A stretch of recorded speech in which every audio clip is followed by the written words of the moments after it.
पुंडलिक वरदा हरिविठ्ठल श्री ज्ञानदेव तुकाराम माऊली ज्ञानेश्वर महाराज की जय। जगद्गुरु तुकाराम महाराज की, सद्गुरु जोग महाराज की जय।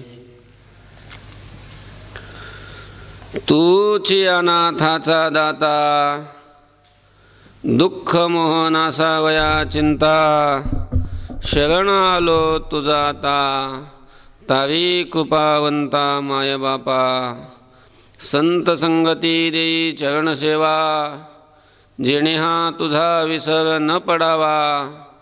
हाची भाव माझी जीवा, पुरवी देवा मनोरथ। मज भाव प्रेम देई प्रीती, गुणनाम वर्णावया स्तुती। विघ्ना सोडवुनी हाती, विनंती माझी परिसावी हे। अनेक काही नाही मागणे, सुखसंपत्ती राज्य चाडधने। साकडे न पडे तुझ जेणे, दुजे भक्तिवीण माय बापा। जोडून कर पायी ठेवितो माथा, तुका विनवी पंढरीनाथा। रंगी ओढवावी रंगकथा, पुरवी मनोरथा माय बापा। संत संगती देई चरण सेवा, जेणे हा तुझा विसर न पडावा। हाची भाव माझी जीवा, पुरवी देवा मनोरथ।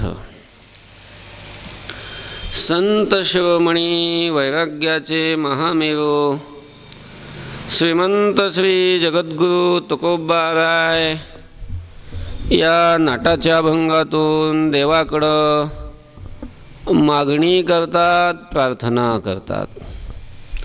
भगवंताकडे मागणी करणारा हा अभंग आहे। मागणी करत असताना तुकोबाराय देवाला मागण्याच्या अगोदर देवाला शरण जातात। देवाला शरण जाऊन मी तुला शरण का आलो याविषयी तुकोबारायांनी देवाच्या समोर परिहार दिलेला आहे। मी तुला शरण का आलो? तुकोबाराय सांगता, देवा या जगामध्ये अनाथाचा दाता फक्त तूच आहेस। तुची अनाथाचा दाता, दुःख मोहनासा वया चिंता। शरण आलो तुझा आता, तारी कृपावंता माये बापा। तुची अनाथाचा दाता, तू अनाथाचा दाता आहेस। आणि म्हणून माझं दुःख, माझा मोह, माझी चिंता नष्ट करण्याकरता म्हणून दुःख मोह चिंता नासावया आता तुझं शरण आलो। आता मी कोणाला शरण आलो? तुला अशा प्रकारचा शरण आलो। आतापर्यंत मी माझ्या शक्तीनं प्रयत्न करत होतो हे नष्ट करण्याकरता, पण ते काय जमलं नाही। तू समर्थ आहेस आणि तू दाता आहेस हे जाणून माझ्या ठिकाणचं दुःख मोह चिंता नष्ट करण्याकरता मी तुला शरण आलो। म्हणून हे मायबापा, हे कृपावंता, तूच आता मला काय कर, याच्यातून तारून ने। तारी कृपावंता माय बापा, अशी पहिल्या चरणामध्ये मागणी केली तुकोबारायांनी। पण आता तारण्याकरता ज्या ज्या आवश्यक गोष्टी आहेत त्या तू मला दे। काय पाहिजे तरुण जाण्याकरता? तरुण जाण्याकरता ह्या गोष्टी आपल्याला सहाय्य करत असतात, ही आवश्यक असतात। आणि मग त्या ज्या ज्या गोष्टी आवश्यक आहेत, गरजेच्या आहेत, त्या त्या गोष्टी तुकोबाराय देवाकडून मागून घेतात। पुढच्या चरणामध्ये तुकोबाराय म्हणतात, संत संगती देई चरण सेवा, जेणे हा तुझा विसर न पडावा। हाची भाव माझी जीवा, पुरवी देवा मनोरथ। संत संगती देई चरण सेवा। तुकोबारायांनी देवाकडे मागणी केलेली आहे की देवा, संतांची संगती आणि चरणाची सेवा मला तू दे। संत संगती महत्त्वाची। आपलं परमार्थातलं काम होण्याकरता, म्हणजे फलप्राप्ती करता संत संगती अतिशय महत्त्वाची।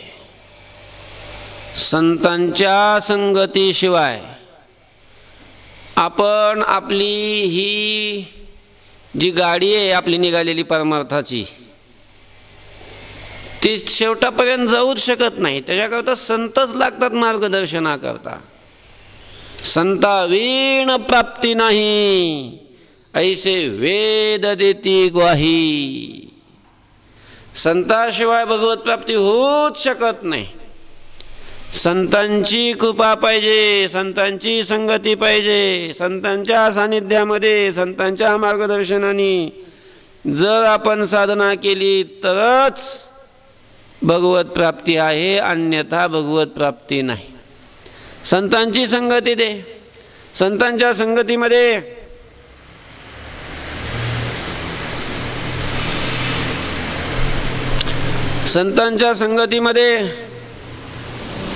गेल्याच्या नंतर, संत संगती प्राप्त झाल्याच्या नंतर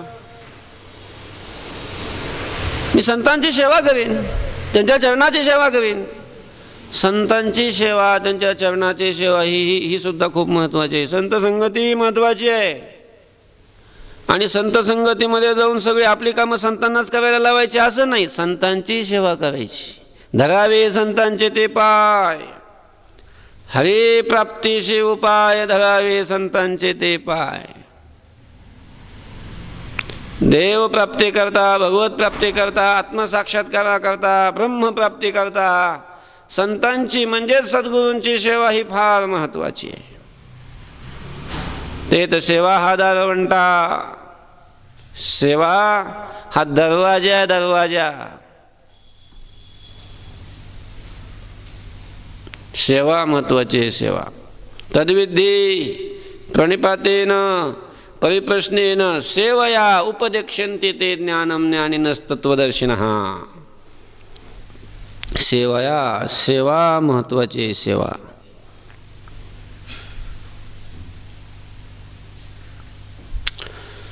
आणि म्हणून तो तुकोबा देवाला मागणी करता, देवा संत संगती दे. आणि संत संगती देऊन त्यांच्या चरणाची सेवा मला घडेल अशा प्रकारची संधी दे. संत संगती देई चरणसेवा. संतांची चरणसेवा म्हणजे संतांची चरणसेवा का देवाची चरणसेवा? कोणाचीही घेतली तरी काही अडचण नाही. संतांची चरणसेवा तीही महत्त्वाची आहे आणि देवाची चरणसेवा तीही महत्त्वाची आहे. दोघांच्याही चरणाच्या सेवेचं फल एकच आहे.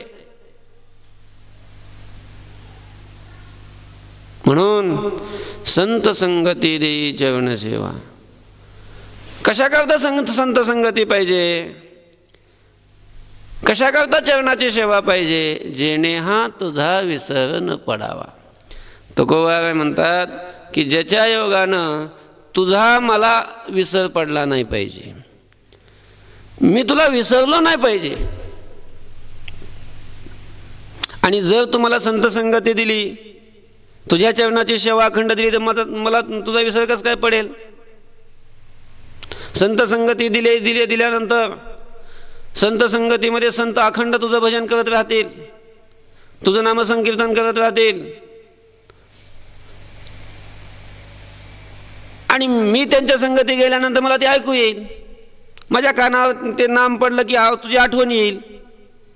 म्हणजे तुझी आठवण येण्याकरता, तुझा आठव करण्याकरता मला वेगळं काही करावं लागणार नाही. नुसतं संत संगतीमध्ये राहिलो की तुझा मला विसरच पडणार नाही. कारण संतांना कधी विसर पडत नाही. ज्यांना तुझा विसर पडत नाही तेच काय असतात? संत असतात. आणि तुझा त्यांना विसर न पडल्यामुळं ते अखंड तुझं कीर्तन करत राहतील. आणि त्यांच्या संगतीमध्ये मी असल्यामुळं, त्यांच्या सानिध्यामुळं त्यांचे संस्कार मला लागतील आणि मीही तुझा अखंड आठव करील. मग रामनाम होईल श्रवण. त्यांच्या संगतीमध्ये रामनाम श्रवण होईल. रामनामाचं श्रवण झालं की नाम कानावर पडलं की तुझी आठवण येईल आणि ते सततच नाम गातात, सततच मला तुझी आठवण राहील. त्याच्यामुळे तुझा विसरच पडणार नाही. ज्याच्या योगानं तुझा विसर पडणार नाही अशी जी संत संगती आहे आणि चरणाची सेवा जी आहे, संत संगती आणि तुझ्या चरणाची सेवा तुम्हाला काय कर दे. संत संगती देई चरण सेवा, जेणे हा तुझा विसर न पडावा. जर मला संत संगती नाही दिली, दुसरीच कोणाची संगती दिली तर तुझा विसर पडू शकतो. मला असं वाटतं की तुझा विसरच नाही पडला पाहिजे, तुझा विसर व्हायला नाही पाहिजे, विसरच होता कामा नये. देवाचा आठव झाला पाहिजे असं नाही, विसरच होऊ नये. कारण विसरला तर आठव करावा लागतो, जर विसरलाच नाही तर आठव कसा करायचा आहे. म्हणून अनेक ठिकाणी तुकोबाबांनी विसरू नये हीच मागणी केलेली. हे चिदान दे गा देवा, तुझा विसर न व्हावा, तुझा विसर झाला नाही पाहिजे. ज्या योगाने तुझा विसर होणार नाही ते मला दे. आणि तुझा विसर संत संगती प्राप्त झाल्यावर होत नाही, म्हणून संत संगती दे. म्हणून हे धन नामकन मुक्ती भोगन मुक्ती असलं काही लागत नाही मला. न लगे मुक्ती आणि संपदा, संत संग दे सदा. संत तिथं त्या अभंगात संत संगच मागितलेला. संत संगती दे की ज्याच्या योगानं मला तुझा विसर पडणार नाही. देवा खरं सांगू, अहो कृपावंता, अहो मायबापा पांडुरंगा, संत संगती तुझ्या चरणाची सेवा तू मला द्यावी, हीच फक्त इच्छा माझ्या मनामध्ये, हाच भाव आहे माझ्या मनामध्ये. दुसरा माझ्या मनामध्ये काही भाव नाही, फक्त एवढीच इच्छा आहे. हाची भाव माझ्या जीवा, माझ्या जीवा हाची भाव माझ्या जीवामध्ये, म्हणजे माझ्या अंतःकरणामध्ये हाच अशा प्रकारचा भाव आहे. म्हणजे हीच अशा प्रकारची एक इच्छा आहे, दुसरी इच्छा नाही मला कोणती. फक्त संत संगती मिळावी आणि तुझा मला विसर होऊ नये. मी कधीच तुला विसरू नये, माझं शरीर कुठेही असो, फक्त संत संगतीत पाहिजे. कशाही परिस्थितीमध्ये मागास होते, फक्त तुझा मला काय नाही झाला पाहिजे, विसर नाही झाला पाहिजे. हा माझ्या अंतःकरणामध्ये भाव आहे. हाची भाव माझी या जेव्हा देवा पांडुरंगा, हे जे माझे मनोरथ आहेत, हे ज्या माझ्या मनातल्या खूप दिवसापासून इच्छा आहेत, हे माझे मनोरथ तुम्ही काय करा, पुरवा, पूर्ण करा. पुरवी देवा मनोरथ, देवा हे मनोरथ तुम्ही काय करा, पुरवा, पूर्ण करा. देवा तुम्ही संत संगती मला द्याल. संत संगती दिल्यानंतर संत संगतीमध्ये तुझ्या चरणाची सेवा माझ्याकडून घडण्याकरता आणखीन एक काही गोष्टी लागतात, त्या तुम्ही मला द्या. काय लागतात? मज भाव प्रेम देई प्रीती, गुण नाम वर्णावया स्तुती, विघ्ना सोडवूनी हाती, विनंती माझी परिसावी. मज भाव प्रेम देई प्रीती. संत संगती दिली, संत संगती प्राप्त झाली, आणि संत संगती प्राप्त होऊन जर अंतःकरणामध्ये भाव नसेल, अंतःकरणामध्ये प्रेम नसेल, अंतःकरणामध्ये जर प्रीती नसेल, तर संत संगती प्राप्त होऊनही त्या संत संगतीचा फायदा होत नाही. आणि संत संगती प्राप्त होऊनही तो संत संगतीमध्ये राहून संतांची किंवा देवाच्या चरणाची सेवा करू शकत नाही. संतांच्या चरणाची आणि देवाच्या चरणाची सेवा घडण्याकरता अंतःकरणामध्ये भाव महत्त्वाचा आहे. भाव. कितीतरी लोक आहेत असे आळंदी क्षेत्रात आहेत, पंढरपूर क्षेत्रामध्ये आहेत, म्हणजे संतांच्या जवळ आहेत, पण सेवा होत नाही. का? सेवा होण्याकरता अंतःकरणामध्ये काय पाहिजे? भाव पाहिजे. भाव प्रेम देई प्रीती. भाव महत्त्वाचा आहे, प्रेम महत्त्वाचं आहे, प्रीती महत्त्वाची आहे. म्हणजे काय हो? भाव प्रेम प्रीती म्हणजे काय? तसं भाव म्हणजे प्रेमच, प्रेम म्हणजे ही प्रेमच, आणि प्रीती शब्दाचा हे अर्थ काय आहे? प्रेमच ना. भाव शब्दाचा अर्थ प्रेमच. अंतरीची घेतो गोडी, पाहे जोडी भावाची. तो आतली गोडी घेतो आणि आत पाहतो, ते काय पाहतो? भाव पाहतो. भाव म्हणजे काय? प्रेम. थोर प्रेमाचा भुकेला हाची दुष्काळ तयाला. भाव म्हणजे प्रेम आहे. प्रीती, प्रेम, भाव हे सगळे एकार्थी शब्द आहेत. आणि तुकोबाबांनी तर मागणी करत असताना प्रेम द्या एकदा म्हणण्याऐवजी तुकोबाबांनी 3 वेळेला म्हटलेलं आहे, मज भाव प्रेम देई प्रीती. तर एक वेळेला तुकोबाबाई म्हटले असते की देवा तुम्ही मला तुमच्या चरणाची सेवा करण्याकरता संत संगती देऊन नंतर माझ्या अंतःकरणामध्ये काय द्या, प्रेम द्या, असं जरी म्हटले असते तरी जमलं असतं ना. भाव प्रेम देई प्रीती असे 3 शब्द कशाला, उगाच द्विरुक्ती दोष कशाला करतात? हा द्विरुक्ती दोष कशाला? एकाच अर्थाचे 2 शब्द जर वाक्यामध्ये आले तर त्याला काय म्हणतात? द्विरुक्ती म्हणतात. असं कोणी म्हणतं का? समजा एखाद्या व्यक्तीला पाणी आणायला सांगायचे, ए रामा उठ बरं आणि जा आणि काय आण, पाणी उदक आण, असं कोणी म्हणतं का? नाही. कारण पाणी शब्दाचा जो अर्थ आहे तोच अर्थ उदक शब्दाचा आहे. मग पाणी आण म्हटलं की झालं, तो पाणी घेऊन येतो. त्याला उदक आण पुन्हा पाणी उदक आण म्हणायची काय गरज आहे? नाही तर मग उदक आण म्हणायचं, पुन्हा पाणी उदक म्हणायची काय गरज आहे? एकाच अर्थाचे जर 2 शब्द आले तर त्याला काय म्हणतात? द्विरुक्ती दोष म्हणतात. संत तुकोबांनी द्विरुक्ती कसं काय केला? द्विरुक्ती नाही, 3 वेळेला म्हटलेलं आहे म्हणून द्विरुक्ती दोष नाही. तर भाव प्रेम आणि प्रीती 3 शब्द आहेत ना, त्याच्यामुळे द्विरुक्ती नाही आहे. 2 वेळेला असतील शब्द तर काय कोणता दोष असतो? द्विरुक्ती आहे. अहो मग तर जर 2 वेळेलाच शब्द एका अर्थाचे आले तर दोष आहे, मग 3 वेळेला आल्यावर दोष नाही काय? आहेच. पाणी उदक जल आण म्हटल्यावर काय दोष नाही काय? आता दोषच आहे ना. मग तुकोबा भाव प्रेम देई प्रीती असं कसं म्हणतात? तर मग याचं आपल्याला थोडंसं चिंतन करावं लागणार आहे.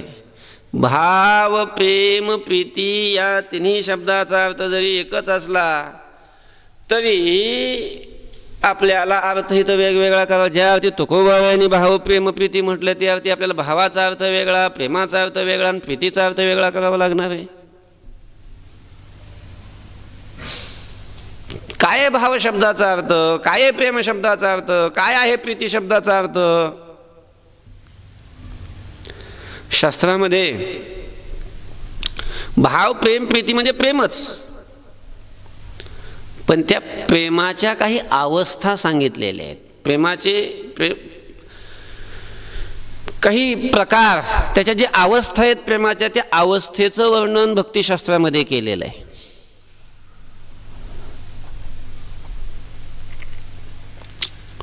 पूर्वराग, मिलन आणि विरह.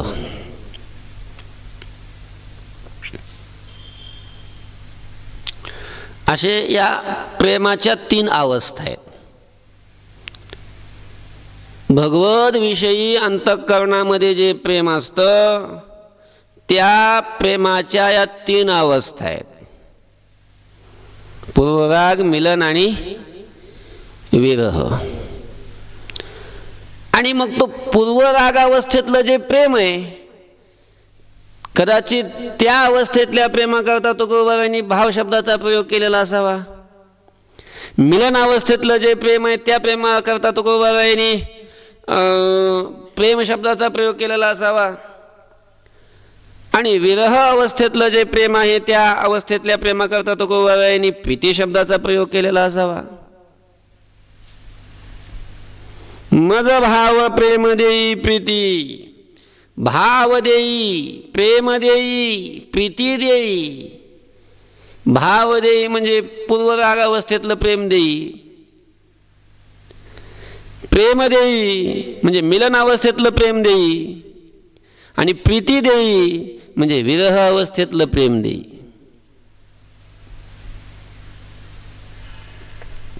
अहो पण काय पूर्वराग, मिलन आणि विरह सांगितलं ना, हे प्रेमाच्या अवस्था आहेत म्हणून. भक्ताच्या अंतःकरणामध्ये भगवंताच्या विषयी जे प्रेम असतं त्या प्रेमामध्ये या 3 अवस्था आहेत.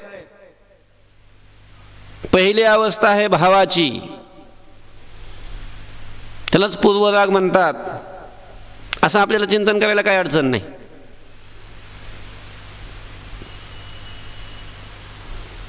आपलं चिंतन चालू आहे, आपलं लावून घ्यायचं असं. पूर्वराग. पूर्वराग शब्दाचा अर्थ संतांच्या संगतीमध्ये गेल्याच्या नंतर, संतांच्या संगतीमध्ये संत भगवंताचं कीर्तन करतात, भगवंताचं नामस्मरण करतात, भगवंताचे गुणवर्णन करतात, लीला वर्णन करतात, चरित्र वर्णन करतात. आणि संतांच्या संगतीमध्ये गेल्यानंतर संत संगतीमध्ये जो जातो त्या संतांच्या मुखातून त्याला भगवंताचं चरित्र श्रवण करायला भेटतं, चरित्र ऐकायला भेटतं, त्याचे गुण ऐकायला भेटतात, त्याचं रूप, त्याचं स्वरूप, ह्या सगळ्या गोष्टी त्याला ऐकायला भेटतात. ह्या सगळ्या गोष्टी त्याला ज्ञात होतात. आणि ह्या सगळ्या गोष्टी ज्ञात झाल्या की त्या भक्ताच्या अंतःकरणामध्ये हळूहळू हळूहळू हळूहळू मग भगवंताविषयीचं प्रेम निर्माण व्हायला लागतं. संत संगतीमध्ये गेल्यानंतर कथा कीर्तनामध्ये त्याला संसाराविषयीचे दोष, संसाराच्या ठिकाणी असलेले दोष, विषयाच्या ठिकाणी असलेले दोष हे जाणवतात. आणि परमात्मा हा निर्दोष आहे हे जाणवतं. आणि निर्दोष असलेला परमात्मा, सर्वगुण संपन्न असलेला परमात्मा, त्या परमात्म्याविषयी अंतःकरणामध्ये प्रेम निर्माण होतं. प्रेम. आणि मग ते प्रेम हळूहळू, सुरुवातीला लहान अंकुर असतो प्रेमाचा, जसं जसं त्याचं भजन, त्याचं कीर्तन, त्याची साधना, त्याचं नामस्मरण संत संगतीमध्ये वाढत जाईल तसं तसं त्याचं प्रेम हे मग असं विराट रूप धारण करतं. म्हणजे ते वृद्धीला प्राप्त होतं, ते वाढतं. ते प्रेम एवढं तीव्र बनतं की मग त्याला त्या आपण ज्या भगवंताचे गुणश्रवण करतो, ज्या देवाचं आपण भक्ती करतो, भजन करतो, मग त्या देवाच्या भेटी करता, देवाच्या दर्शना करता, देवाच्या प्राप्ती करता त्याचं मन हे झुरायला लागतं, तळमळ लागते त्याला भगवत भेटीची. झुरुनी पांजरा होऊ पाहे आता, येयो पंढरीनाथा भेटावया. झुरतो भक्त. त्याला अन्न पाणी गोड लागत नाही, लोकांमध्ये बसावं वाटत नाही. कधी एकदा देवाची भेट होईल असं होऊन जातं. कशात बाकी देवा वाचून देवाच्या भेटीशिवाय त्याला बाकीचं जगामध्ये काहीच गोड लागत नाही, काहीच गोड लागत नाही. जेवणात लक्ष नाही, फिरण्यात लक्ष नाही, बाकीच्या कोणत्या कामात लक्ष नाही. नुसती त्याला एक चिंता लागलेली असते की मला भगवत भेटी कधी होईल, कधी मला देव दिसेल, काही यायचे पुण्य होईल गाठी, घाली न पायी देवाचे मिठी, मग तो कुरवाळीला जगजेठी, दाटई न कंठी सद्गतीत. ही जी अवस्था आहे, ही अवस्था म्हणजे पूर्वरागातली अवस्था आहे. देवाच्या भेटी करता त्याला अन्न पाणी गोड लागत नाही. ऐशी चिंता करी सदा सर्व काळ, रात्रंदिवस हे चितळ, मग झोप उडून जाते. पाण्यातून बाहेर काढलेला मासा त्या पाण्यामध्ये जाण्याकरता जसा तडपड तडपड करत असतो, तसं भगवत भेटी करता ज्याचं अंतःकरण असं तडपडतं. ही जी अवस्था आहे, या अवस्थेला म्हणतात पूर्वराग. ही पूर्वरागाची अवस्था आहे. अनेक आदे भक्ताचे उदाहरण आहेत या पूर्वरागातली. ज्ञानोबारायांची ही एक अवस्था आहे, ज्ञानोबारायांचा एक अभंग आहे. ज्ञानोबारायांच्या अंतःकरणामध्ये भगवतविषयी प्रेम निर्माण झालेलं आहे. परमात्मा कधी भेटेल, परमात्मा मला कधी दर्शन देईल, कधी भेट देईल, अशी तळमळ ज्ञानोबाबांना लागलेली आहे. आणि मग या भगवत प्रेमामध्ये ते भक्त बाकीच्या सगळ्या व्यवहाराला आणि देहालाही विसरून जातात. आणि मग देहाला व्यवहाराला विसरले की मग त्यांची क्रिया काय अशी लौकिकाला अनुसरून होत नाही. आणि लौकिकाला अनुसरून क्रिया होत नसेल की मग लोक त्यांना वेडे म्हणतात. काय म्हणतात? वेडे म्हणतात. नाही तरी जे भगवत भक्त आहेत, भगवत प्रेमामध्ये रंगलेले, ते लोकाच्या दृष्टीनं काय असतात? वेडेच असतात, वेडेच. ज्ञानोबाबाई अशा अवस्थेला प्राप्त झालेली. भगवंताचं पांडुरंगाचं प्रेम अंतःकरणामध्ये दाटून आलेलं आहे. कधी परमात्मा भेटेल ही तळमळ ज्ञानोबाबांना लागलेली आहे. आणि त्या अवस्थेमध्ये ज्ञानोबाबाई असे अंगणात आले. अंगणामध्ये एक आंब्याचं झाड, त्या आंब्याच्या झाडाला पाड लागलेला एक कावळा येऊन बसला तिथं. त्या कावळ्याला पाहिलं. आतून प्रेम दाटून आलेलं होतं. पांडुरंग मला कधी भेट देणार आहे याची तळमळ लागलेली होती. आणि ज्ञानोबाबांना त्या कावळ्याला पाहून आठवलं की कावळा हा शकून सांगत असतो, शकून सांगतो. आणि म्हणून त्या कावळ्याला ज्ञानोबाबाई शकून विचारायला लागलेली आहेत. पहिलं तो गे काऊ कोकत आहे, शकून गे माये सांगत आहे. उडवे उडवे काऊ तुझे सोन्याने मडवीन पाऊ, पाहुणे पंढरी राहू घरा काही येती. त्या कावळ्याला म्हणतात, ए काऊ अरे उड ना, तू जवळ आहे ना, मी तुला शकून विचारतो, मला शकून सांग ना, शकून सांग मला. काय शकून? पाहुणे पंढरी राहू घरा काही येते. पाहुणा असलेला माझा पाहुणा, आवडता प्रेमाचा जीवाचा सोयरा धायरा असलेला माझा पांडुरंग परमात्मा माझ्या घरी कधी येणार आहे? ए काऊ अरे सांगणारे तू जर सांगितलं ना तर मी तुझ्या पायामध्ये काय करेल? सोन्याचं पैंजण घालील, तुझे सोन्याने मडवीन पाहू. पण ती कावळा काही सांगना.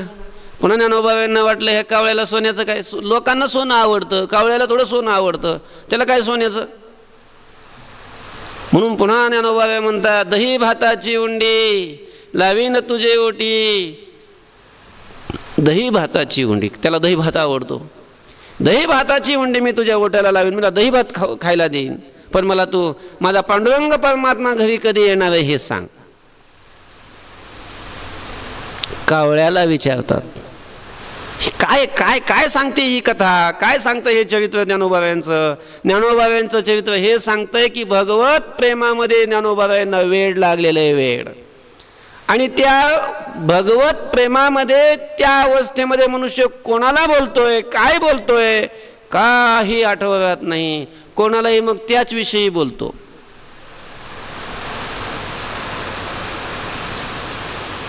त्याच्याविषयीच त्याला बोलायला आवडतं, त्याच्याविषयीच ऐकायला आवडतं, त्यालाच भेटावं वाटतं.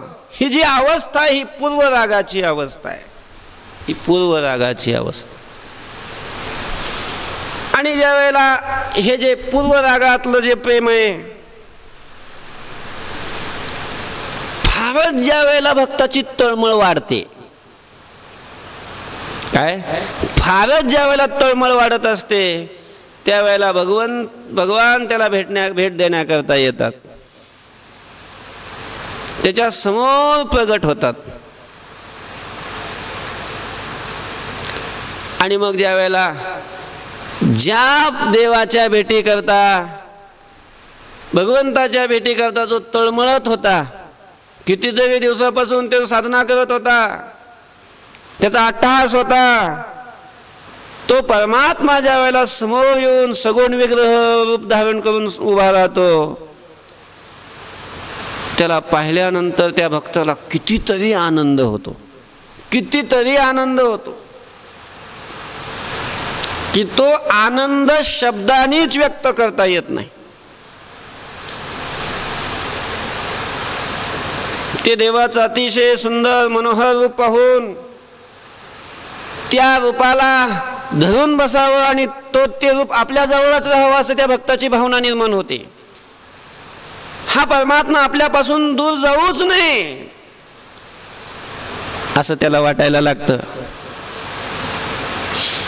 तो आपल्या डोळ्यासमोरच अखंड राहावा, आपल्या दृष्टीपासून तो बाजूला होऊच नये. आता दृष्टी पुढे ऐसा चितूर आहे जो मी तुझ पाहे पांडुरंगा.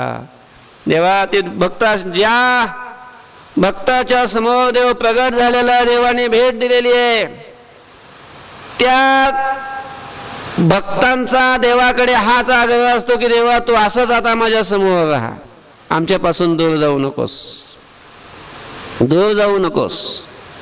त्यांना असं वाटत असतं की यालाच पाहत राहावं, याच्याच आपण जवळ असावं, अखंड आपल्या जवळ असावा. आणि मग ही जी त्या भक्ताची अवस्था आहे, भगवंताचं मिलन झाल्याच्या नंतर, भगवत प्राप्ती झाल्याच्या नंतर, भगवत दर्शन झाल्याच्या नंतर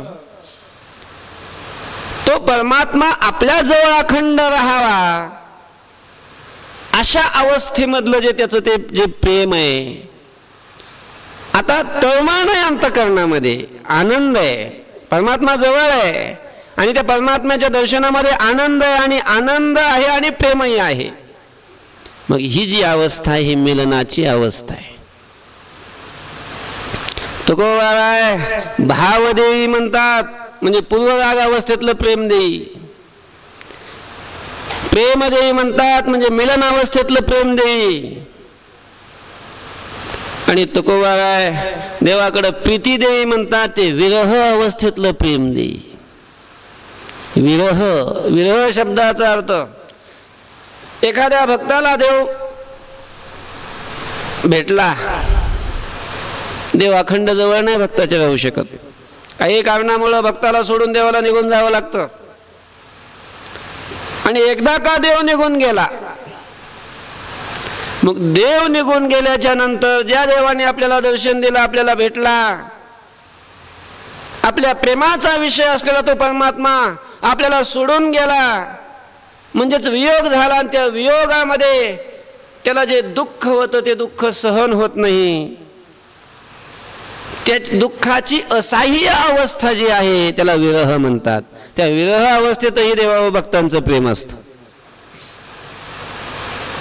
विरह अवस्थेतलं जे प्रेम आहे याला म्हणतात प्रीती. मज भाव प्रेम दे प्रीती. आणि महाराज हे जे विरह अवस्थेतलं जे प्रेम आहे हे अति उच्च प्रेम आहे. पूर्वराग अवस्थेतलं प्रेम आणि मिलन अवस्थेतल्या प्रेमापेक्षाही कितीतरी पटीनं हे श्रेष्ठ अशा प्रकारचं विरह अवस्थेतलं प्रेम आहे.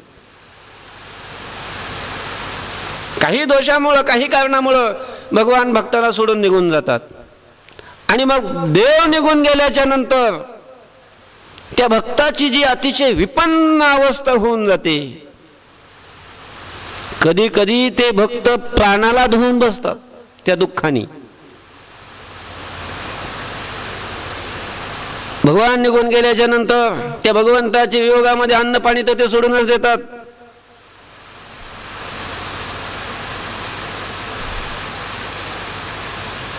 शरीराकडे लक्ष राहत नाही, शरीर खुश होऊन जातं.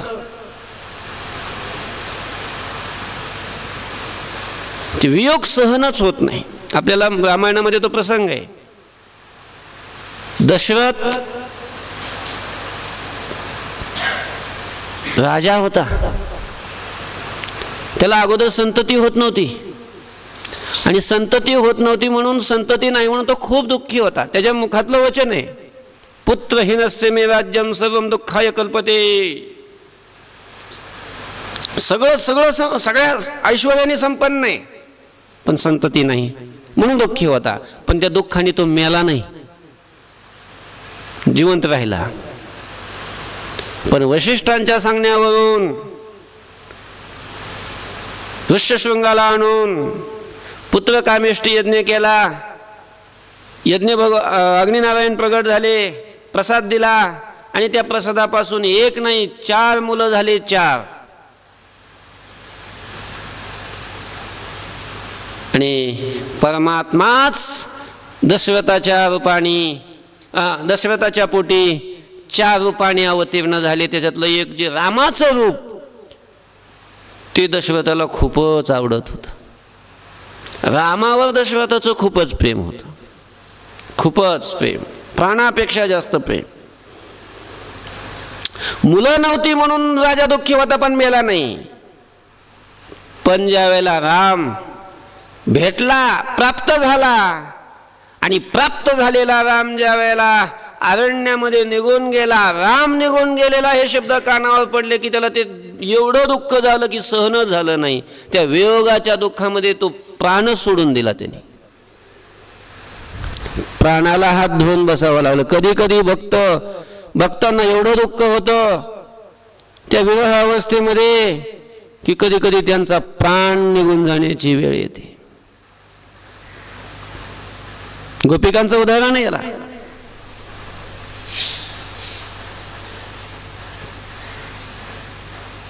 ज्या वेळेला भगवान मथुरेला निघाले, काय अवस्था होती सगळे गोकुळवासियांची.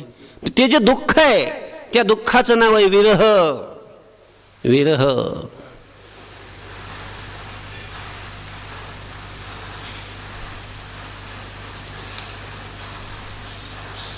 भगवंतानी या सगळ्या गोपिकांना आनंद देण्याचं ठरवलं आणि म्हणून वृंदावनामध्ये जाऊन भगवंतानी मुरली वाजवली.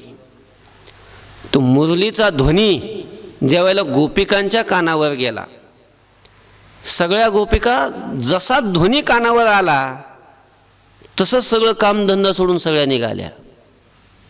तुझ्या मुरलीची ध्वनी अकल्पित पडली कानी, विवळ झाले अंतकरणी, घरधंदा विसरले.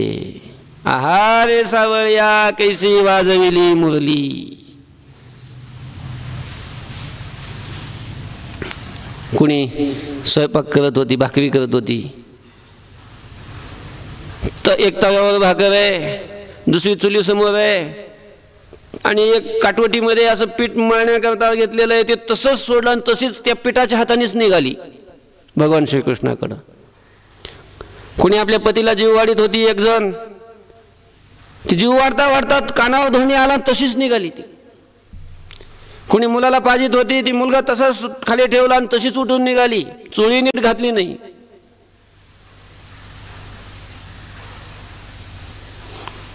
कुणी सडा टाकत होतं, कुणी पाण्याला गेलेली होती, जी पाणी आणण्याकरता नदीवर गेली होती ती घरी आलीच नाही, तशी तिकडच गेली.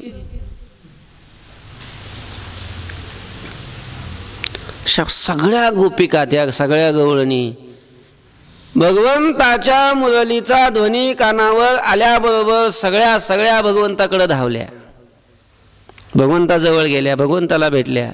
भगवंतानी त्यांना रासाचा आनंद देण्याचं ठरवलं होतं आणि त्यांना आनंद देण्याकरता म्हणून भगवंतानी एका गोपी बरोबर एक काय केलं, कृष्णाचं रूप धारण केलं आणि एवढा आनंद दिला, त्यांच्या सगळ्या इच्छा पूर्ण केल्या.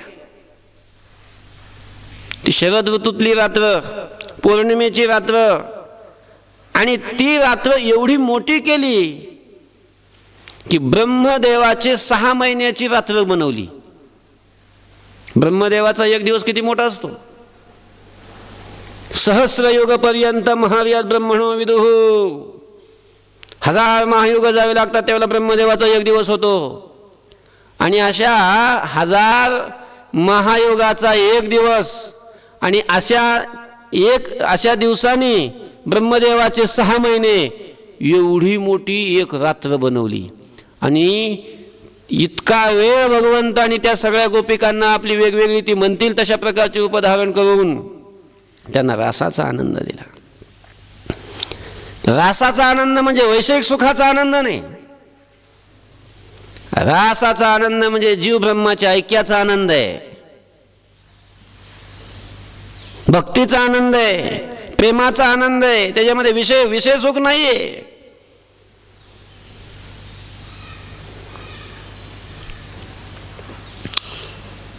पण एका गोपीला सगळ्यांनाच, त्या सगळ्याच गोपींना अहंकार झाला. काय आम्ही भाग्यवान आहोत. सगळ्याच गोपिकांना अहंकार झाला. काय भाग्यवान आहे आम्ही. सगळं जग ज्याच्या सत्तेनं चालतं तो परमात्मा आज आमच्या अधीन आहे. आमच्या अधीन. आम्ही त्याला उठ म्हणलं की उठतो. आम्ही बस म्हणलं की बसतो. आम्ही म्हटलं की कृष्णा आम्हाला खांद्यावर घेणं गेलं खांद्यावर घेतो. कृष्णा आम्हाला खांद्यावर घेऊन तिथपर्यंत चालणं लागेल तिथपर्यंत चालतो. कृष्णा नाच रे नाच म्हणलं की नाचतो. कृष्णा गाणं गावे गाणं गा म्हटलं की गाणं गातो. कृष्णा माझा शृंगार करणारे माझी वेणी घालणारे कृष्ण वेणी घाल म्हटलं की वेणी घालतो. आज आम्ही जसं म्हणू तसं करतो. म्हणजे कृष्ण आज कोणाच्या अधीन आहे. आमच्या अधीन आहे. ब्रह्मांडाचा नायक असणारा भगवान श्रीकृष्ण आज आमच्या अधीन आहे. अहंकार झाला. अहंकार झालेला देवाला सहन नाही होत. तिळ मात्र जरी होय अभिमान मेरू तो समान भार देवा. अहंकार नाही सहन होत. झालं देवाला अहंकार झाला. गोपिकांना अहंकार झाला. गोपिकांना अहंकार झाला. देवाला ते सहन नाही झालं. भगवान अंतर्धान झाले. भगवान अंतर्धान झाले. आणि भगवान अंतर्धान झाले की सगळ्याच गोपिकांना एकदम अंधार पडल्यासारखंच होऊन गेलं. अरे गेला कुठं. कृष्ण कुठे गेला. सगळ्याच एक एकमेकाकडे बघायला लागल्या. सगळ्या गवळणी दिसायला लागल्या. आता कृष्ण दिसत नाही. गेला कुठं गेला कुठं. आणि मग तो कृष्णाचा वियोग गोपिकांना काही सहन होईना. पण मग ही तिला विचारते ती तिला विचारते अगं कुठे गेला कुठे गेला कुठे गेला. मग हे विचारता विचारता या सगळ्यांच्या लक्षात आलं की गेला कृष्ण पण एकटा नाही गेला. एकीला सोबत घेऊन गेलाय. काय भाग्यवान असेल ती की आपल्या सगळ्यांचा त्याग करून तिला सोबत घेऊन गेलाय. एकीला सोबत घेऊन कुठे असेल. आणि मग त्या कृष्णाचा शोध घेत घेत घेत घेत गवळणी त्या वृंदावनामध्ये हिंडू लागलेल्या आहेत. कोणी सांगाया गोविंदाची शुद्धी होते वाहिले लपाला आता खंदी. कोठे आड आली हे देह बुद्धी धावाळवा करुणा कृपाने धिओ. कोणी सांगाया गोविंदाची शुद्धी. त्या विरहाच्या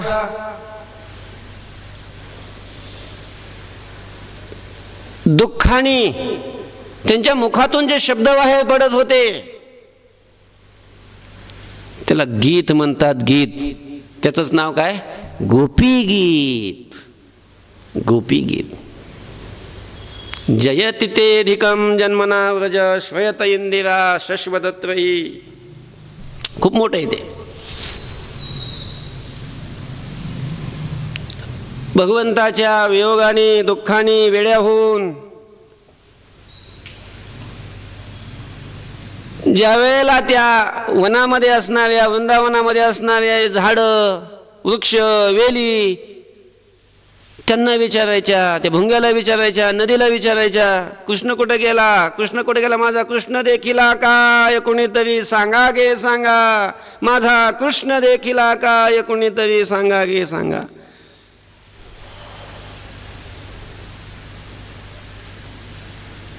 पण ह्या गोपी ज्या वेळेला अशा विरहामध्ये हिंडत होत्या आणि ज्या गोपीला भगवान श्रीकृष्ण घेऊन गेले होते ती काही कालानंतर तिलाही अहंकार झाला की अरे किती भाग्यवान आहे मी. भगवंताने सगळ्यांचा त्याग केला पण माझा त्याग नाही केला. भगवंताचं माझ्यावर किती प्रेम आहे. मी या सगळ्यामध्ये काही श्रेष्ठ आहे. अहंकार झाला. आणि भगवंताला मग त्यानं सांगितलं कृष्णा मला खांद्यावर घेणार आहे. भगवंताने सांगितलं खांद्यावर काय डोक्यावर घेतलं असतं पण अहंकार झाला ना. घेतो ना खांद्यावर. चढ ना या दगडावर. चढ दगडावर. ती दगडावर चढायला लागली. तिकडं तोंड दगडाकडे तोंड करून तोपर्यंत भगवान गुप्त झाले. आणि मग दगडावर चढल्यानंतर भगवंता म्हणजे घे ना मला खांद्यावर म्हणून अशी पाहिलं तर भगवानच नाहीत. आणि भगवान दिसले नाही की मग भगवान अंतर्धान झाले. भगवान गुप्त झाले. मग देवाच्या वियोग तिलाही सहन नाही झाला. पडली खाली जमिनीवर. भगवंताचा वियोग तिला सहन नाही झाला. त्या गवळणी तिथपर्यंत आल्या. पाहिलं अगं तुला तर भगवान घेऊन आले होते. कुठे आहेत भगवान कुठे आहेत भगवान. तिने सांगितलं आतापर्यंत माझ्यासोबत होता, आतापर्यंत त्यांनी मला खांद्यावर आणलं होतं, होते वाहिला लपाला आता खांदी, पण आता गेला. नाही सांगता येत मला. पाहिलं जवळ ती रडत होती, शरीर पूर्ण तापलेलं होतं. म्हणून तिचं शांत शरीर थोडं थंड करण्याकरता म्हणून कोणी चंदन लावायला लागलं तिथं घासून उगाळून. ती म्हणते नका, याचा काही उपयोग नाही, माझा ताप घालवायचा असेल तर त्याला आणा माझ्याकडं. कृष्णे वेधिली विरहिणी बोले, चंद्रमा कवितो बारागी माये, नलवा चंदनो अंगीन घाला विंजन वारा. कोणी वारा घालतं, वारा नका घालू, अंगाला चंदन नका लावू.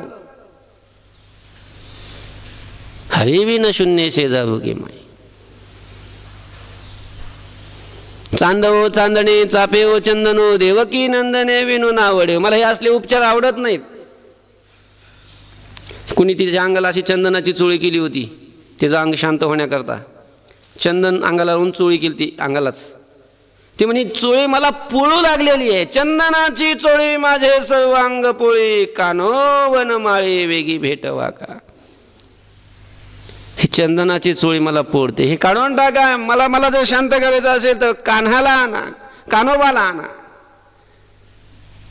फुलाची शय्या केली तिला झोपण्याकरता.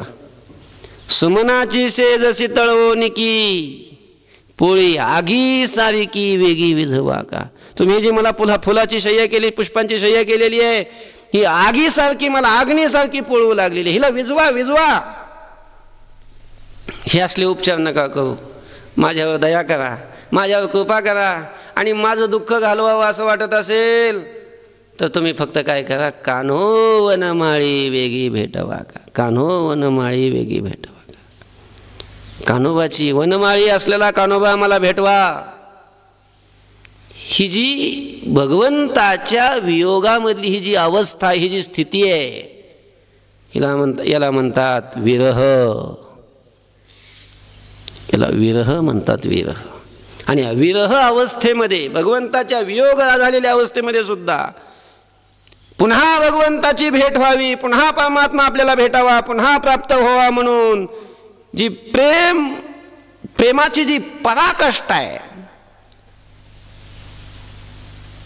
ही प्रेमाच्या पराकाष्ठेचं जे रूप आहे त्याला म्हणतात विरह अवस्थेतलं प्रेम. विरह. आणि या अवस्थेतले प्रेमही देवा मला द्या. भाव देई, प्रेम देई आणि प्रीती देई, म्हणजे विरह अवस्थेतलं प्रेम मला द्या देवा. मज भाव प्रेम देई प्रीती, गुण नाम वर्णावया स्तुती. काय करायचं हे प्रेम घेऊन तुकोबाबाई तुम्हाला तुकोबाबाई म्हणतात काय करायचं.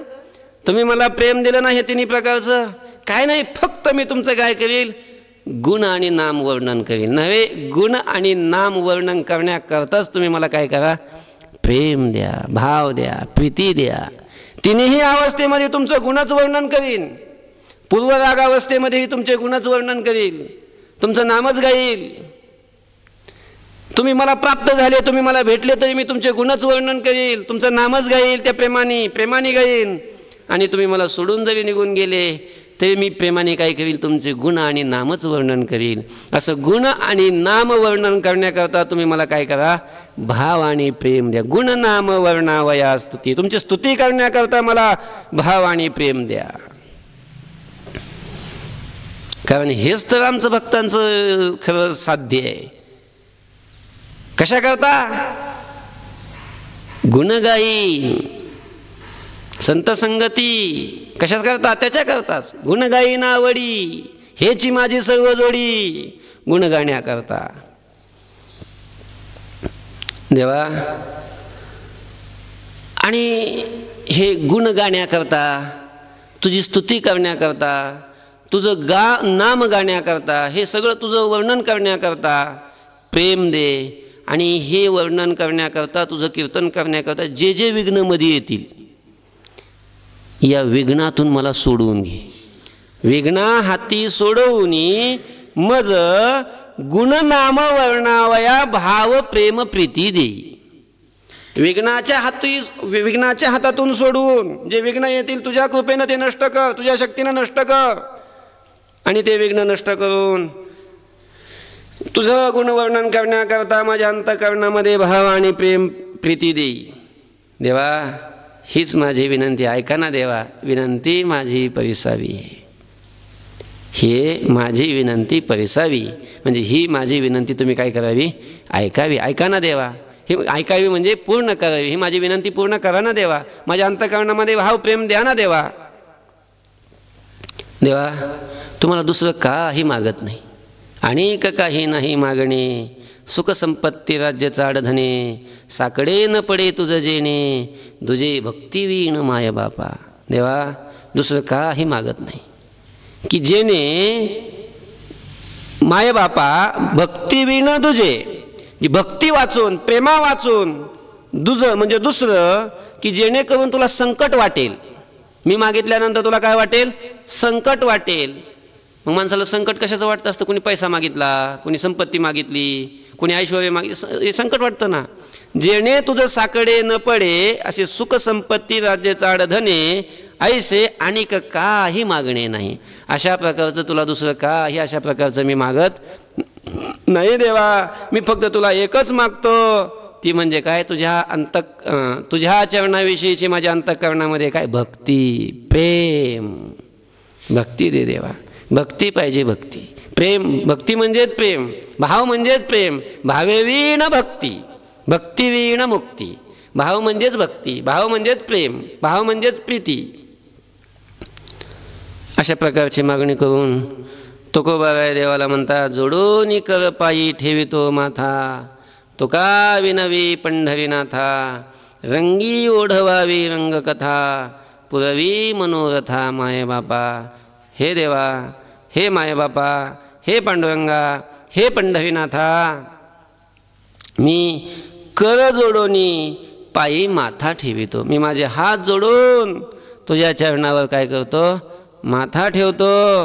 हे पंढरीनाथा, ही माझी तुला विनवणी आहे की तू आता काय कर, हे माय बापा, रंगी रंग कथा ओढवावी. रंगी रंग म्हणजे अंतरंग, रंग म्हणजे अंतरंग, अंतरंग म्हणजे अंतःकरण. त्या अंतःकरणामध्ये रंगकथा म्हणजे कथेचा रंग, कथेचा आनंद तुम्ही ओढवावा. माझ्या अंतःकरणामध्ये कथेचा आनंद आला पाहिजे, कथेचा रंग आला पाहिजे. अशा प्रकारची कृपा करा देवा.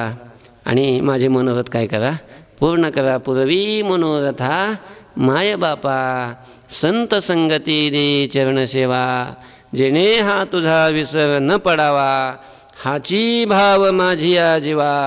पुरवी देवा मनोरथ. पुंडलिक वरदा हरी विठ्ठल, श्री ज्ञानदेव तुकाराम, मौली ज्ञानेश्वर महाराज की जय. जगद्गुरु तुकाराम महाराज की जय. सद्गुरु जोग महाराज की जय.